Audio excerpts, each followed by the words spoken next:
Hello, I'm Kayla, a 36-year-old woman. The past few months have been really tough for me, and I'm having to relearn a lot of things. My husband Tom caused a lot of the trouble I'm in, but a kind person stepped in and helped me avoid even more pain.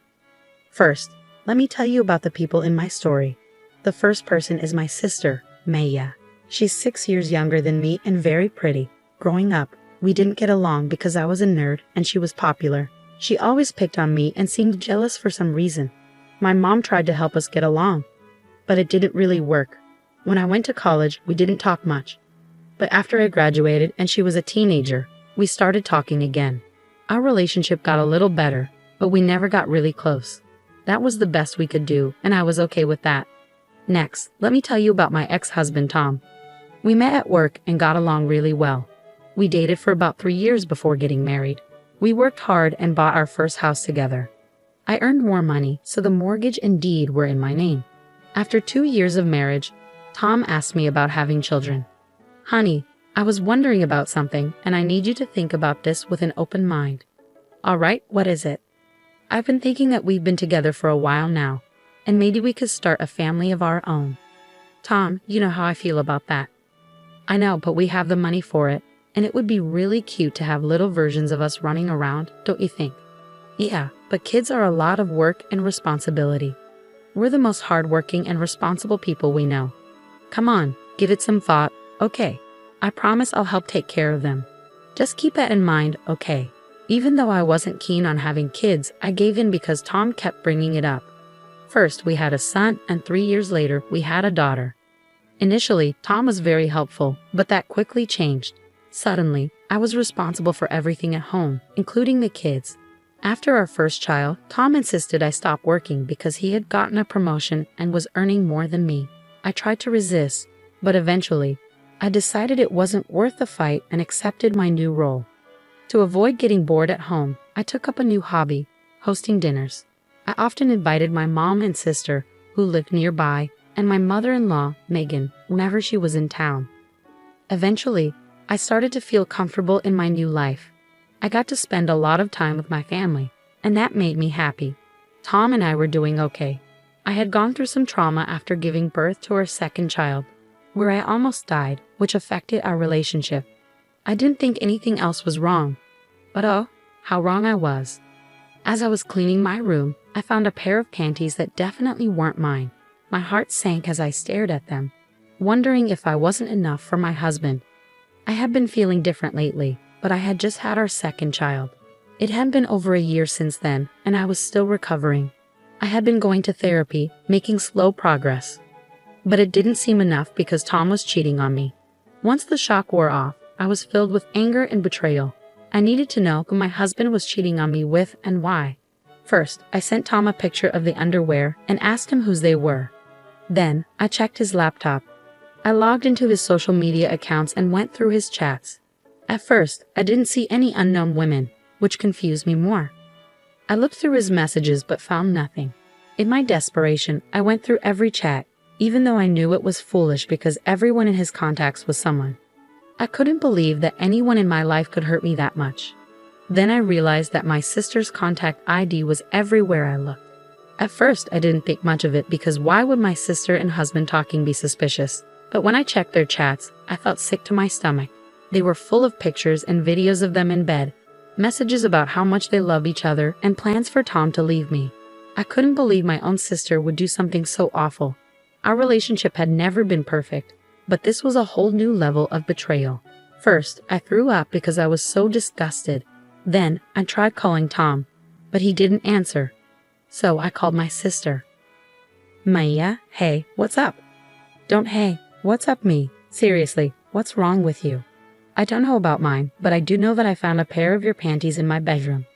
Have you been sleeping with Tom? Yeah, for a while now. Why, Kayla? Seriously, you thought it was okay to sleep with my husband because you thought I was boring. And being my sister didn't even stop you. Look, I thought I was helping you out. I was keeping Tom busy so you could focus on the kids. Are you serious? That's the dumbest thing I've ever heard. Look, we didn't mean for it to go this far, okay? I only did it because he kept hitting on me, and he's a nice guy, Kayla. But he was my husband. Why would you help tear our family apart? I just want what's best for Tom, okay? If I'm the best for him, then so be it. You're disgusting. I hung up, unable to believe her nerve. I just lay in bed and cried. I never thought my life would come to this. Eventually, my youngest woke up crying, so I tended to her. I felt empty as I went through the motions of the day. I couldn't let my kids know something was wrong. They didn't need that worry. I picked up my older child from school, made dinner, and when they asked where their dad was, I lied and said he was working late.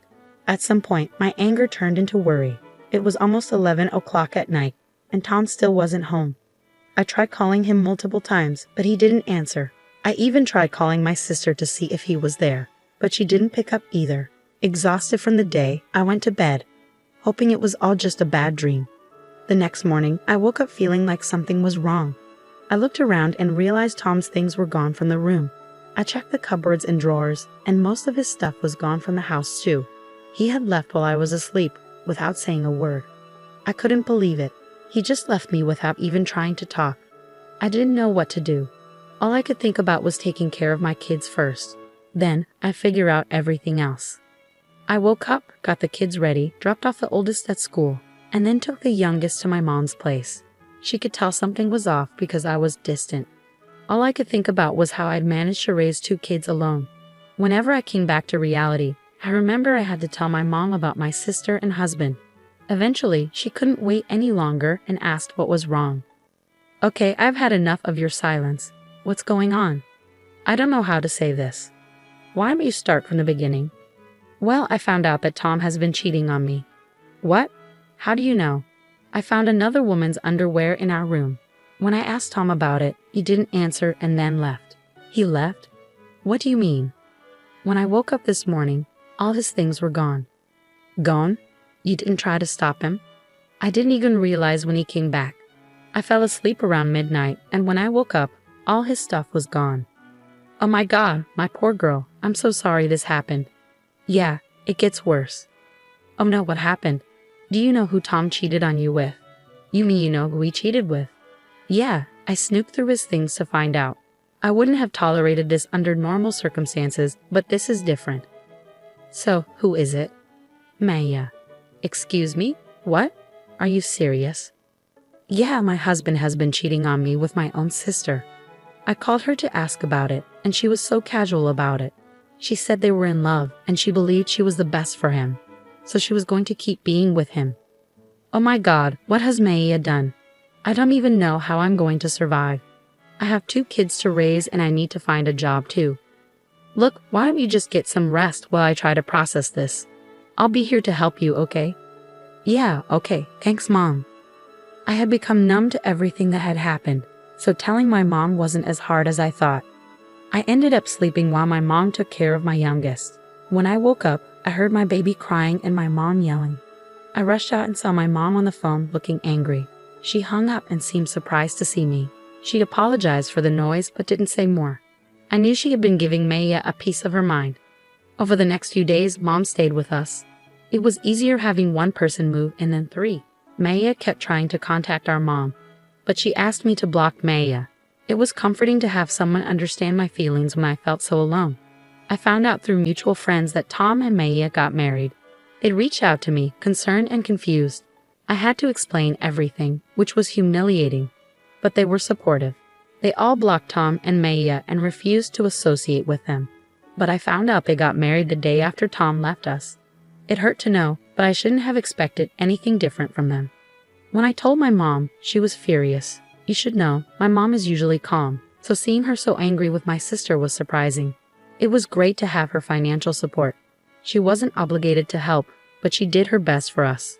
She even helped me get job interviews because I wanted to contribute now that Tom wasn't there to stop me. Taking care of the kids was manageable, but when they asked about Tom, I had to hold back tears. Still, we got through it. A week later, I got a letter from Tom. I didn't want anything to do with it. I figured it was some apology, but I was done with him. A week was too long to try to fix things, especially after he ran away from his family. So I did the next best thing I could think of. I burned the letter. But afterward, I couldn't help but be curious about what it said.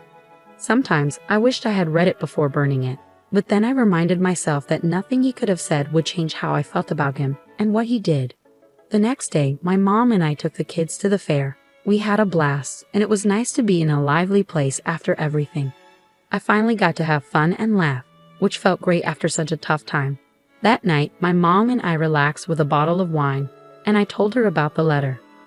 So something came in the mail for me last night. Oh, what was it? It was a letter from Tom. What? What did it say? I don't know. What do you mean? You opened it, right? No, I didn't want to deal with anything he had to say, so I burned it. You burned it? Kayla, what if they were official divorce papers? The envelope didn't look legal at all. I'm sure it wasn't that. Well, if you're sure. What do you think was in it? I don't know. Maybe a weak apology or a request for his stuff back. I wouldn't be surprised. But how are you feeling about all of this now? Well, today was a good day. It's tough, especially when the kids keep asking where their dad is. What do I even tell them? It's slowly getting better, but only a little. As long as it's improving. I'm always here for you, and just so you know, I'm planning to cut ties with your sister. Everything I have will go to you and the kids. Oh Mom, that means a lot, but are you sure? Maya is still your daughter. I know you and Maya had your differences, but what she did is unforgivable. I raised both of you better than this, and Maya clearly didn't care. So she's no longer my daughter. I would have been upset if Mom changed her mind easily, but I knew Maya was still her child. I couldn't imagine how hard it must have been for Mom to make that decision, because I could never do that to my kids. It made me even more grateful to have someone so supportive. Another 3 days passed, and I heard a knock on the door. It was strange because I wasn't expecting anyone, and besides my mom, who was at work, no one ever visited. I opened the door cautiously and saw 2 men in black suits. I only opened the door a little and asked who they were. They said they were lawyers and had something for me. They handed me a note and then a check. It was made out to me, and it was for $750,000. My jaw dropped when I saw the amount. I tried to tell them there must be a mistake, but they said there wasn't and urged me to read the note. The note began with, "Thank you for saving me." As I read on, I realized the money was from my mother-in-law, Megan. She explained that she had visited us 3 days ago, but no one was home. She called Tom, who tried to make it seem like he couldn't get in, but I had changed the locks after he left. Megan sensed something was wrong with Tom's behavior and pressed him until he confessed everything. She was disgusted by his actions. Megan felt sorry for what I had gone through and decided to leave all her inheritance to me and her grandkids. She thanked me for preventing her from making a mistake and for not trusting her son with her assets. That's what the check was for. The lawyers then told me that Megan had been terminally ill and had passed away just the day before. She wanted me to have the money right after her death to ensure her daughter-in-law and grandkids were well taken care of. Tears filled my eyes at Megan's kindness and loss. She was truly remarkable, always standing up for what was right. It was one of the reasons Tom had always been afraid of her. Yet I found her comforting. She stayed true to her word and supported me until her last breath. A few days later, Tom called. I already knew what he was going to say, but I decided to hear him out. What did you do? What do you mean? You know exactly what I mean, Tom. You'll have to be more specific. What are you talking about? Why weren't you home that day? I specifically asked you to be. I sent you a letter asking you to pretend everything was normal while my mom visited. Oh, is that what the letter said? You didn't read it. No, I burned it. You betrayed me. My mother was going to help me with the inheritance, but you took it all because you're selfish. That's ironic coming from you. You abandoned your family and only cared about contacting me when it involved your inheritance. Love can't be forced. I did what was best for me, and your mother did what was best for us. Don't ever try to contact me or the kids again. Goodbye. After that, things moved quickly. I filed for divorce, and I was granted full custody of the kids. Tom tried to fight for the inheritance, but Megan had made it clear that I was the one to receive it, so he didn't succeed. Tom and Maya tried to pressure me into giving them some of the money, but I stood my ground and refused. Life has become easier since we got the money. I put a portion aside for my kids' college and invested the rest. My mom could retire, and I started working. My kids have come to terms with their dad not coming back, and when they're older, I'll tell them everything. I'm still hurting, but I know things can only get better from here.